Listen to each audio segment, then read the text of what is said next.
क्या आप जानते हैं, माता कौशल्या केवल श्री राम की माता ही नहीं बल्कि अदिति के अवतार मानी जाती हैं।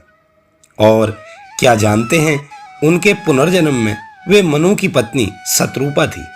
आज हम आपको सुनाने जा रहे हैं माता कौशल्या की अद्भुत और शास्त्र समर्पित कथा, जो बहुत कम लोग जानते हैं। नमस्कार, स्वागत है आपका गाथा बाई हीरा में। अगर आप भी सनातन धर्म की दिव्य और अनसुनी कथाओं से प्रेम करते हैं तो हमारे चैनल से जुड़िए।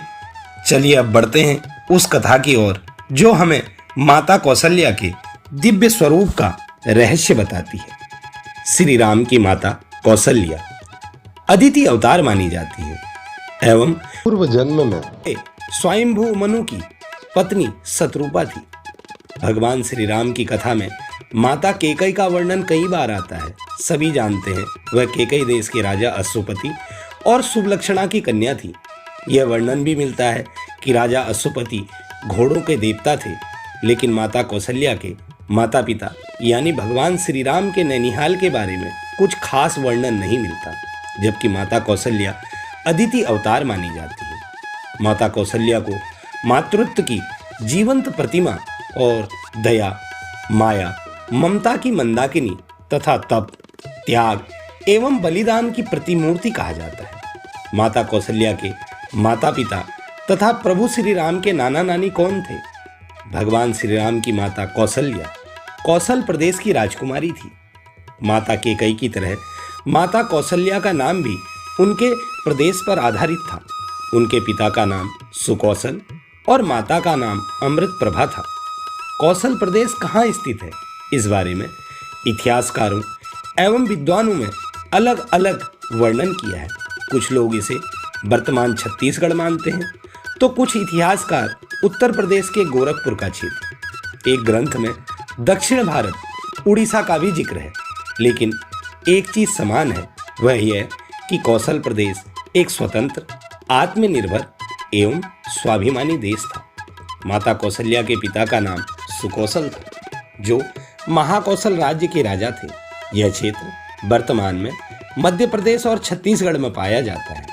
राजा सुकौशल एवं रानी अमृत प्रभा की किसी भी पुत्र संतान का उल्लेख नहीं मिलता। यही कारण है महाकौशल की पूरी प्रजा माता कौशल्या को बहन और भगवान श्री राम को अपना भांजा मानती है। यही कारण है आज भी महाकौशल क्षेत्र में मामा अपने भांजे के पैर छूते हैं, उनका पूजन करते हैं। राजकुमारी कौशल्या के विवाह योग्य होने पर वर की तलाश में चारों दिशाओं में दूत भेजे गए।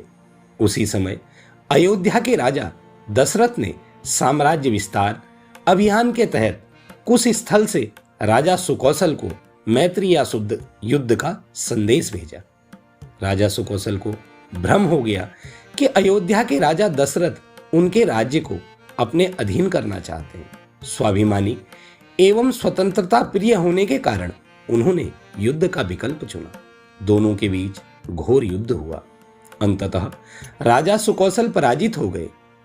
तब राजा दशरथ ने उन्हें अपने अधीन नहीं किया, बल्कि मैत्री का प्रस्ताव रखा। राजा दशरथ के मधुर व्यवहार पर राजा सुकौशल मोहित हो गए। उन्होंने इस मैत्री को संबंध में बदलने का प्रस्ताव रखा। इसी के चलते राजा सुकौशल ने बेटी कौशल्या का विवाह राजा दशरथ के साथ करा दिया। राजा दशरथ ने देवी कौशल्या को महारानी का गौरव और सम्मान दिया, जिसने कौशल्या की नम्रता को और अधिक विकसित किया। आरंभ से ही कौशल्या जी धार्मिक थी। वे निरंतर भगवान की पूजा करती थी, अनेक व्रत रखती थी और नित्य ब्राह्मणों को दान देती थी। माता कौशल्या ने कभी भी राम और अन्य भाइयों में भेद नहीं किया।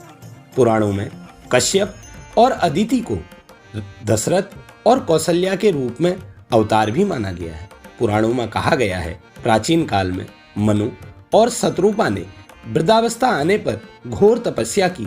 दोनों एक पैर पर खड़े होकर ओम नमो भगवते वासुदेवाय का जाप करने लगे। उनकी तपस्या से प्रसन्न होकर भगवान विष्णु ने उन्हें दर्शन दिए और वर मांगने को कहा। मनु ने बड़े संकोच से अपने मन की बात कही, प्रभु, हम दोनों की इच्छा है किसी जन्म में आप हमारे पुत्र रूप में जन्म लें। ऐसा ही होगा बस।